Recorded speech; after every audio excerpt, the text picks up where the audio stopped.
বুঝছো বন্ধু, একদিন রাত পহেলে দেখবা তুমি নাই, পৃথিবীবাসী জানবে তুমি মরে গেছো।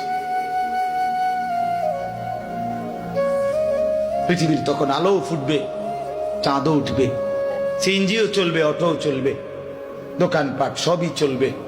এই পৃথিবীর হই হুল্লুর হুলুস্থুল ব্যস্ততা, ধোকাবাজ এই দুনিয়া, কেউ থামবে না, শুধু তোমারে কবরে পাঠায়। ধোকাবাজ এই দুনিয়া, এই দুনিয়া প্রতারক, এই দুনিয়া কেউ থামে না। সামনের সিএনজি অ্যাক্সিডেন্ট করলো, পিছনের সিএনজি থামে না, ছাড়ি দিয়ে যায় না। সামনের গাড়ি অ্যাক্সিডেন্ট করলে পিছনের গাড়ি থামে না, ছাড়ি দিয়ে যায় না। স্বার্থপর এই দুনিয়ায় কেউ থামে না।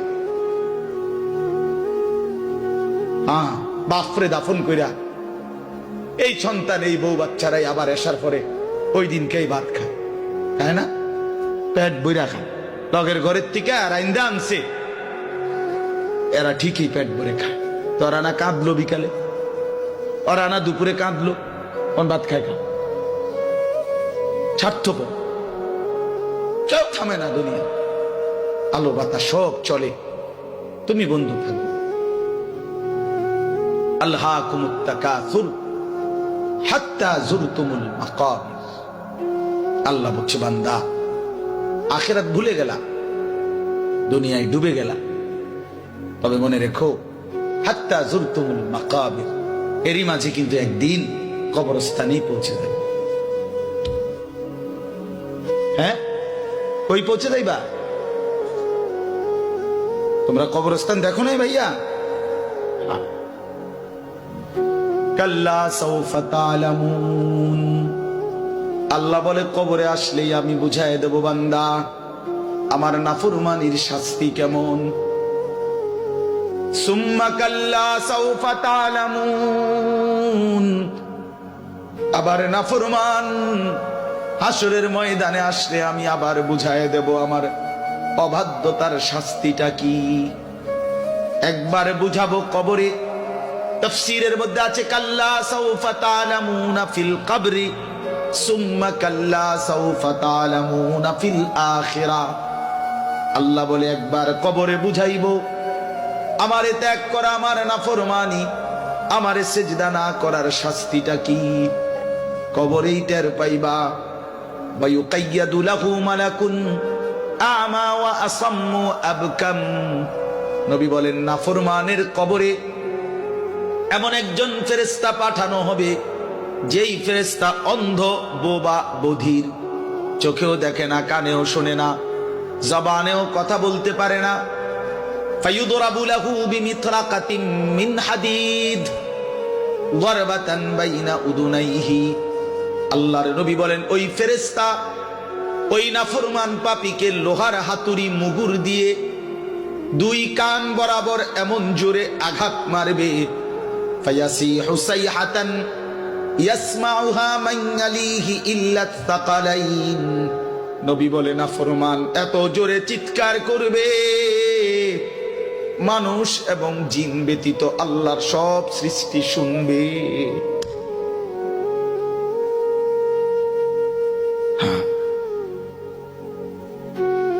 বহু কবরস্থানে এমনও হয়, গরু ছাগল রশি ছিঁড়ে লাইতে চায়, জানেন এটা? ওরা শুনে, ওরা শুনে কবরের আযাবের আওয়াজ, এজন্য রশি ছিঁড়া ফেলতে চায়। প্রিয় বন্ধু, কষ্ট পাইবা, এই অনিবার্য বাস্তবতা কবর ইমানদার হিসাবে অস্বীকার করার কোন জো নাই।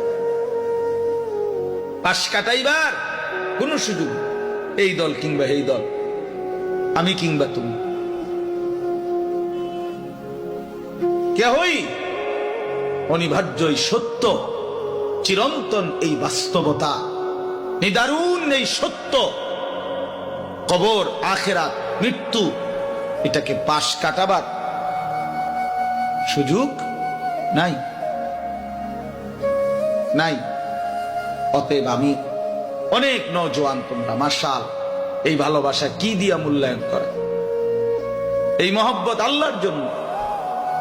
তাইলে যেহেতু তোমরা পছন্দ করে ভালোবেসে আল্লাহর জন্যই আসছো, আল্লাহর কথা শুনবার জন্যই আসছো। আমি অনুরোধ করি তোমরা আরেকটু আগাও। যেহেতু আল্লাহকেই ভালোবাসো, আল্লাহর কথাই শুনতে চাইছো, আল্লাহর জন্যই বসছো ভাইয়া, দাঁড়াইছো, তো আর একটু হিম্মত করে সেজদা দিয়া দাও, মালিকের সেজদা দাও, ঠকবা না।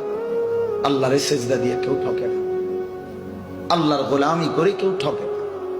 প্রিয় ভাই নষ্ট হইও না, প্রিয় সন্তান আমার নষ্ট হইও না, প্রিয় যুবক আমার নষ্ট হইও না।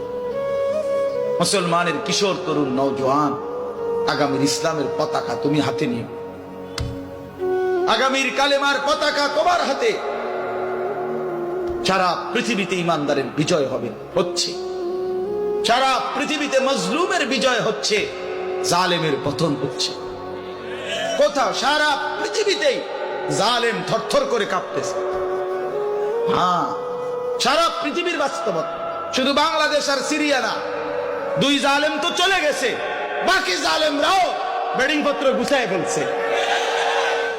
5ই আগস্টের জালেম ভাগছে, 8ই ডিসেম্বরে সিরিয়ার বাশার আল আসাদ নামে আরেক জালেম ভাগছে। বাকি জালেমরাও গাট্টি বস্তা গুইলা লাইছে, ওরাও ভাগবে। ইসরায়েলের ওই বেঈমান কুত্তা নেতানিয়াহু অয় পালাইবে, অয় পালাবে। বার্মার বেঈমান ওরাও পালাবে, ইন্ডিয়ার বেঈমানও পালাবে। কোন সন্দেহ, বিজয় ইমানদারের হবে ইনশাআল্লাহ, ইনশাআল্লাহ, ইনশাআল্লাহ। কালেমার বিজয় হবে। আমি না থাকলে সমস্যা নাই, আমি শহীদ হয়ে গেলে কোনো অসুবিধা নাই, আমার মতো হাজার লাখ শহীদ হলে কোনো অসুবিধা নাই, কিন্তু বিজয় ইমানদারের। কোন ষড়যন্ত্র বাংলাদেশে বাস্তবায়ন হবে না। ইসকন লীগ দিয়েও ষড়যন্ত্র বাস্তবায়ন হবে না, সাদ লীগ দিয়েও ষড়যন্ত্র বাস্তবায়ন হবে না।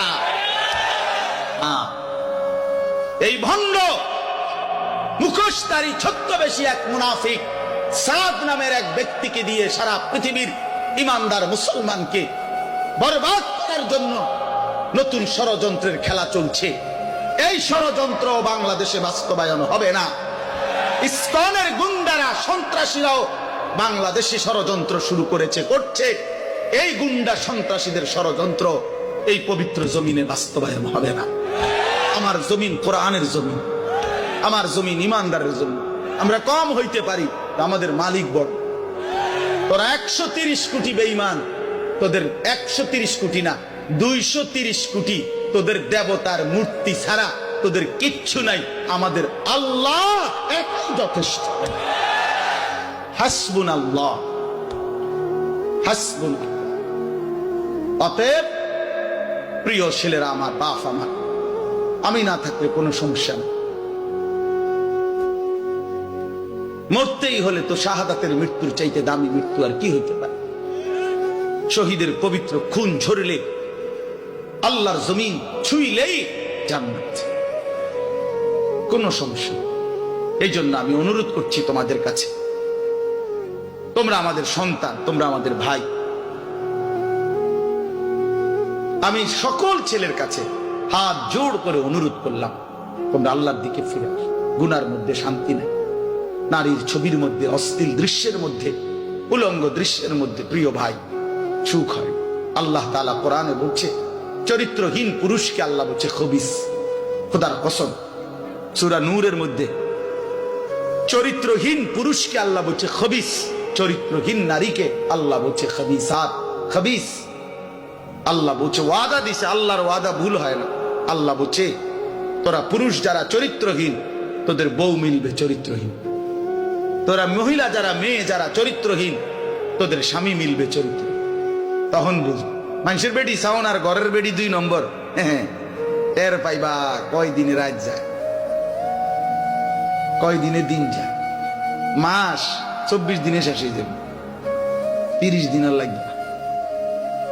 হ্যাঁ হ্যাঁ, এমনিতে তো মোবাইলের বেডি, রাস্তার নর্তকী, হ্যাঁ, অবৈধ প্রেমিকা, হ্যাঁ, ওর সব কিছু ফরমালিন, ধোকা। কিন্তু স্ত্রী যদি কারো, বিবাহিত স্ত্রী যদি 2 নম্বর হয়, চরিত্রহীন হয়, পরকীয়ায় আসক্ত হয়, তখন বুঝবা বন্ধু দুনিয়ার জীবনটা হয়ে যাবে জাহান্নামের টুকরা, জাহান্নামের টুকরা। আমি বললাম নষ্ট হইও না, চরিত্র হেফাজত করো, একটু একটু সবর করো, একটু সবর করো। কুত্তার মতো নারী মেয়ের পিছনে দৌড়াইও না, ছবির পিছনে দৌড়াইও না, একটু সবর করো। যে চাহিদা আল্লাহ দিছে সেই চাহিদা পূরণের হালাল ব্যবস্থা আল্লাহ রাখছে। তৃষ্ণা আল্লাহ দিছেন, পানি আল্লাহ দিছেন, ক্ষুধা আল্লাহ দিছেন, খাবার আল্লাহ দিছেন, লজ্জাস্থানের চাহিদা আল্লাহ দিয়েছেন, হালাল স্ত্রী আল্লাহ সৃষ্টি করেছেন। অতএব অপেক্ষা করো, একটু সবর করো। এক পবিত্র স্ত্রী মিলে যাবে, এক হালাল স্ত্রী মিলে যাবে। ছেলে সবর করো বাপ, সবর। যে ক্লাস 8-এ পড়ে তুমি এবছরই এসএসসি দিয়ে লাও, কথা বলে না। এই 8-এর ছাত্র তুমি এবছরই এসএসসি পরীক্ষা দিয়ে ফেলো, হবে তো না? এসএসসির ছেলে তুমি এবারই ইন্টার দিয়ে ফেলো, ইন্টারের চালে এবারই অনার্স শেষ করো 4th ইয়ার। কেমনে হবে ভাইয়া? তো একটু কি সবর করতে হবে না? 4টা বছর কি অনার্সের জন্য পার করতে হবে না? তো একটু সবর করো। আল্লাহ তো কোরআনে ওয়াদা দিছে, আমি প্রত্যেক পুরুষের দেহের অংশ থেকে আমি আল্লাহ তার স্ত্রী, ওয়ামিন আয়াতিহি আন খালাকা লাকুম মিন আনফুসিকুম আজওয়াজান। আল্লাহ বলেন পুরুষের দেহের অংশ থেকে, পাঁজরের হাড্ডি থেকে আমি আল্লাহ তার স্ত্রীকে সৃষ্টি করে ফেলেছি। খালাকা মানে মাজির সিগা, অতীতকাল, সৃষ্টি করা হয়েছে। আল্লাহ বলেন সেই বিবি যখন মিলে যাবে, লিতাসকুনু ইলাইহা, তুমি একদম প্রশান্ত, সুকুন, চির শান্তি, প্রশান্তি মিলেই যাবে। এই জন্য আমি অনুরোধ করছি, অনেক বয়স্ক বাবারা আছেন আপনাদের সামনে, এর চাইতে খোলামেলা আর বলা সম্ভব না আমার নওজোয়ান ছেলেদেরকে, নইলে আলাদা পাইলে আরো কোথাও আরো নষ্ট হইও না। চরিত্রহীন ছেলে পেলের প্রতি আমার খুব দরদ, ফিকির। আমি হিসাব চিন্তা করে নিছি, কেন জানি আল্লাহর পক্ষ থেকে আমি বুঝিয়ে না এটা। এই মুসলমানের কিশোর তরুণ নওজোয়ান দেখলে আমার খুব মায়া লাগে। এরা যদি সব ফজরের নামাজ, আচ্ছা ফজরের নামাজ এই মুসল্লি কি হইল? তোমরা যদি ফজরের নামাজ পড়তা কি হইতো? আল্লাহর কসম, আল্লাহ ইসরায়েলের, আমেরিকার দুশ্মনের তখ্ত মসনদ কলিজা সুদ্ধা নড়ে উঠত। ওর অপেক্ষায় আছে মুসলমানের ইমানদার যুবকের জাগা। মুসলমানের ইমানদার যুবক যেদিন জাগবে, আল্লাহর কসম গোটা পৃথিবীতে কালেমার পতাকা, গোটা পৃথিবী।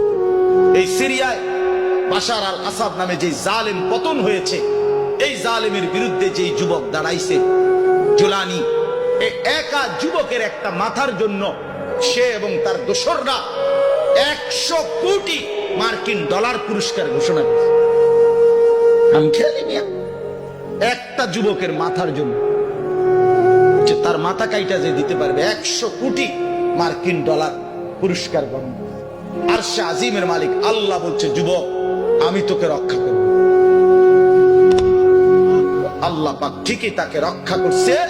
ওই জালেম পলাইছে, গাট্টি গুট্টি লইয়া পলাইছে। এই জন্য বাংলাদেশের নিরস্ত্র কিশোর যুবক নওজোয়ান দাঁড়াইছে, জালেম পলাইছে। এটাই সত্য, এটাই সত্য। নওজোয়ান হিম্মত করলে, বুক পেতে দিলে, নওজোয়ান দাঁড়াইলে, যে কোনো বড় অসাধ্য আল্লাহর দয়ায় ওইটাও অর্জন হয়েছে। এটা আল্লাহ তাআলা যৌবনের মধ্যে শক্তি রাখছে। কোরআন শরীফে আছে, আল্লাহ বলছে যৌবনটাই শক্তি। ছোটবেলা আল্লাহ নিজে বলছে দুফ, এটা দুর্বলতা। বুড়াকাল আল্লাহ নিজে বলছে ওইটাও দুফ, দুর্বলতা। তো শক্তি কই? আল্লাহ বলছে যৌবন, কুওয়াতান।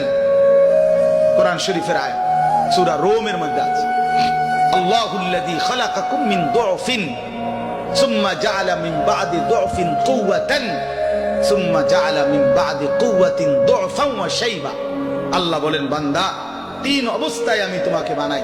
প্রথম হলো দুর্বল, এরপরে শক্তি, এরপরে পুনরায় দুর্বল। তাহলে বোঝা গেল শিশুকাল আর বৃদ্ধকাল কি দুর্বল। তো শক্তি কোথায়? কোথায় শক্তি কোথায়? তো শক্তিমান নওজোয়ান হাত তোলো। না না, বুড়া মানুষ না, বুড়া মানুষ না, নওজোয়ান হাত তোলো, তোলো হাত তোলো, দাও তাকবীর দাও, আল্লাহু আকবার। জোরসে বলো, জোরসে বলো, দাঁড়ায় বলো, দাঁড়ায় বলো, দাঁড়াও নওজোয়ান, ওঠো নওজোয়ান, দাঁড়াও নওজোয়ান, দাও তাকবীর বলো। দেখেন কি পরিমাণ ছেলে, কি পরিমাণ ছেলে।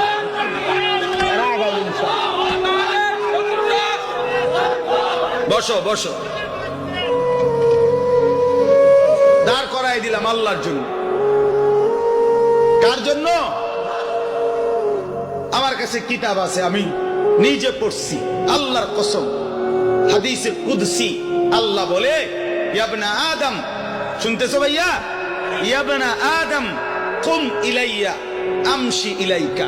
আল্লাহ বলে, বান্দা তুমি আমার জন্য দাঁড়াও, আমি তোমার জন্য হাঁটবো। আমশি ইলাইয়া উহারবিলু ইলাইকা। এরপরে আল্লাহ বলে, বান্দা তুমি আমার জন্য হাঁটতে শুরু করো, আমি আল্লাহ রহমত নিয়ে দৌড়তে শুরু করো। এই জন্য কুম ইলাইয়া, আল্লাহ আমার জন্য দাঁড়াও। আমশি ইলাইকা, আমি তোমার জন্য হাঁটব, আমি হাঁটব। তুমি একটু আসো, আমি তার চাইতে বেশি আসবো। তুমি আসবা 1 বিঘত, আমি মাওলা আসবো 1 হাত। তুমি আসবা 1 হাত, আমি আসবো 2 হাত। তুমি আসবা হাঁটতে হাঁটতে, আমি আসবো দৌড়তে দৌড়তে। আতাইতুকা হারওয়ালা। তুমি আসো বাংলা, রাতে আসলে রাতে মাফ, দিনে আসলে দিনে মাফ। ইন আতাইতানি লাইলান আতাইতুকা লাইলান। আল্লাহ বলে, বান্দা রাত গভীরে গুনাহ নিয়া মাফ চাইতে আমার কাছে আইসো। আতাইতুকা লাইলান, মাগফিরাত নিয়ে আমি তোমার কাছে রাতেই আসবো। ওয়া ইন আতাইতানি নাহারান আতাইতুকা নাহারান। তুমি আমার কাছে গুনাহ নিয়া যদি দিনে আসো, আমি মাগফিরাত নিয়ে দিনেই আসবো। তুমি আসবে যখন, আমি আসবো তখন। তুমি যদি আসমান ছোঁয়া গুনাহ নিয়া আমি আল্লাহর দিকে ফিরো, তওবা করো, গুনাহ ছেড়ে দাও, আর করবা না, ওয়াদা দাও, নতুন করে আমল শুরু করে দাও, আমার কাছে মাফ চাও। আল্লাহ বলেন, বান্দা আমি ওয়াদা দিলাম, লাউ বালাগাত যুনুবুকা আনানাস সামা সুম্মা ইস্তাগফারতানি গফারতু লাকা ওয়ালা উবালি। আসমান পর্যন্ত যদি গুনাহ পৌঁছে যায়, এরপরও যদি সঠিক নিয়মে তওবা করো, তাহলে আমি ওয়াদা দিলাম, কোনো পরোয়া না করে আমি আল্লাহ মাফ করে দেব। এই জন্য প্রিয় ভাই আমার, বন্ধু আমার, সাথী আমার, আমরা আল্লাহর দিকে ফিরবো ইনশাআল্লাহ। 5 ওয়াক্ত নামাজ পড়বো ইনশাআল্লাহ। ফজরের নামাজ পড়ো, ফজরের সেজদা দাও, দেখবা কপাল খুলে যাবে। মান সাল্লাল ফজরা ফাহুয়া ফি জিম্মাতিল্লাহ। নবী বলছেন যে ফজরের নামাজ পড়লো, সে আল্লাহর জিম্মায় চলে গেল। আল্লাহ ডাক দিল, আনিস ফজরের নামাজ পড়লি, তোর সারা দিন আমি দেখো। ঘাবড়াইস না, আমি আছি, আমি আছি। আল্লাহ তাআলা আমাদেরকে তৌফিক দান করেন, আল্লাহ তাআলা আমাদেরকে কবুল করে নেন। আমি 6টা আয়াত পড়ছি, এখন শুধু আর তরজমা বলি, তাইলে আমার কথা শেষ। 30 নম্বর পারা, 83 নম্বর সূরা। সূরাটার নাম হলো তাতফিফ মুতাফফিফিন। এই সূরার প্রথম 6টি আয়াত আমি তেলাওয়াত করছি। আল্লাহ তাআলা বলেন, ওয়াইলুল লিল মুতাফফিফিন। যারা তাতফিফ করে তাদের জন্য দুর্ভোগ, লাঞ্ছনা, আযাব, জাহান্নাম। যারা তাতফিফ করে, ব্যাখ্যা বলতেছি পরে, আগে যেটা কইছি এটা শুনেন। যারা কি করে? তাতফিফ, তো আকার তা, ত তাত, ফ দীর্ঘিকার ফি, ফ, এই তাতফিফ। বুঝছেন নি শব্দটা?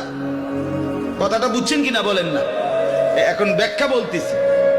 তো আল্লাহ বলেন, যারা তাতফিফ করে তাদেরকে বলে মুতাফফিফ, তাদের জন্য জাহান্নাম। এই শব্দটা দুইটা অর্থ। এক নাম্বার মূল অর্থ হইল ওজনে কম দেওয়া। কি দেওয়া? ওয়াইলুল লিল মুতাফফিফিন। আল্লাহ বলেন যারা ওজনে কম দেয়, ঠকায়, প্রাপককে তার প্রাপ্য কম দেয়, তার জন্য জাহান্নাম, দুর্ভোগ, লাঞ্ছনা, আযাব। এই জন্য তাফসীরের মধ্যে আছে এই সূরার শুরুতে মদিনায় যখন আল্লাহর নবী সাল্লাল্লাহু আলাইহি সাল্লাম মক্কা থেকে হিজরত করে মদিনায় গেছেন, তো নবীজি মদিনার বাজারে দেখছেন যে মদিনার ব্যবসায়ীরা, মানে তখনকার ইয়াসরিবের, তারা ব্যাপকভাবে মানুষকে ঠকায় ওজনে মাফ। তখন সর্বপ্রথম আল্লাহর পক্ষ থেকে মদিনায় নবীজি হিজরত করে মদিনায় যাওয়ার পর সর্বপ্রথম যেই সূরা নাজিল হইছে মদিনায়, এটাই সূরা, মদিনায় অবতীর্ণ প্রথম সূরা, সূরা তাতফিফ। আর আল্লাহ বলেন ওয়াইলুল লিল মুতাফফিফিন, সাবধান তোমরা যারা ওজনে কম দিচ্ছ, তোমাদের জন্য জাহান্নাম। এই যে বলছে প্রথম দিন মদিনায় হিজরতের পরে প্রথম আয়াত, সেই থেকে নিয়ে ইমানদাররা এই আচরণ ইয়াসরিবের মানে মদিনার মুসলমান ছেড়ে দিছে। এই মন্দ অভ্যাস আজকে 1450 বছর পরেও মদিনার ব্যবসায়ীদের ওজন 100 নিখুঁত, এখনো এই ঐতিহ্যটা, এখন আমরা এইটা ঐতিহাসিক ভাবে প্রমাণিত। এখন মদিনার ব্যবসায়ী একেবারে পাক্কা ঠকায় না, ঠকায়। আল্লাহর নবী সাল্লাল্লাহু আলাইহি সাল্লাম হাদিসের মধ্যে আছে মদিনার সমস্ত কিছুর জন্য নবী দোয়া করছেন, এমনকি এই মদিনার দাড়ি পাল্লা বাটখারার লাগেও নবী দোয়া, আল্লাহুম্মা বারিক লানা ফি মুদ্দিনা ওয়া সাইনা ওয়া তামারিনা। আল্লাহ আমাদের মদিনার এই ফাল্লি বাটখারা এটির মধ্যে বরকত দিন, বুঝছেন না, এর মধ্যে বরকত চাইছে। অর্থাৎ এই জন্য মদিনার ওই আল্লাহর কথা মেনে নিছে, আর কখনো মানুষকে ঠকায় না। আমি নিজে দেখছি, সব সময় কতবার দেখছি মদিনার ব্যবসায়ী আপনার, আমি দেখছি একদিন এই আতর সহ কিতা কিতা কিনছে বেটা, তো দাম নিয়া মাইপা টাইপা দেওয়া ঠিক করার পরে দাম নিয়া তর্ক, সাথে সাথেই এই লোক ক্রেতা ওই দোকানদারকে একটা শব্দ শুধু বলছে, মানে দাম নিয়ে যখন ফেস লাগছে, ওই বেটাও আরবি, এ বেটাও আরবি, তো এ বেটায় আরবি, এ বেটা হরে কইতেছে সাল্লি আলান নবী, নবীজির উপরে দুরূদ পড়ো। এ একার মনে যেন আগুনের মধ্যে পানি দিয়ে, একে ঠান্ডা, একদম ঠান্ডা, এর সাথে সাথে বলছে আল্লাহুম্মা সাল্লি আলা মুহাম্মদ। এরপর আর কোনো কথা নাই, ঠিক আছে, এ হের বলতেছে তুই যা বলছো তাই, খালাস, মাফি মুশকিল, কোনো সমস্যা। আল্লাহ তাআলার হুকুম তারা এভাবে মানছে। ওয়াইলুল লিল মুতাফফিফিন, আল্লাহ বলছে যারা ওজনে কম দেয় তাদের জন্য জাহান্নাম।